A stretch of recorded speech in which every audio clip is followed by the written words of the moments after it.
বেশ কিছু ভুল ধারণা মানুষের মধ্যে আজও রয়েছে। ক্যান্সারের পেশেন্টরা প্রায়ই তাদের রিলেটিভ এসে আমাদেরকে প্রশ্ন করে যে ক্যান্সার পেশেন্টের সঙ্গে এক ঘরে থাকা যায় কিনা।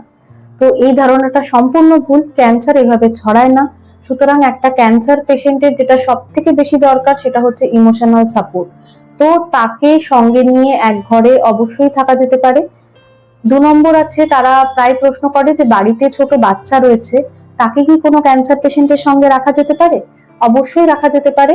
বাচ্চাটার মানে একটা ক্যান্সার পেশেন্টের সাথে একটা বাচ্চা থাকলে কোনোভাবেই ছোট বাচ্চাটার কোনো ক্ষতি হওয়ার সম্ভাবনা নেই। ৩ নম্বর প্রশ্ন তারা করে থাকে যে একই থালা বাসন কি ইউজ করা যায়? হ্যাঁ, এখনো এই প্রশ্নগুলো তাদের মধ্যে রয়েছে। সেজন্য এই ভিডিওটা করা, যে ক্যান্সার হলে যে একই থালা বাসন ইউজ করা যাবে না কিংবা একই ঘরে থাকা যাবে না, ছোট বাচ্চার সাথে থাকা যাবে না, এগুলো সম্পূর্ণ ভ্রান্ত ধারণা।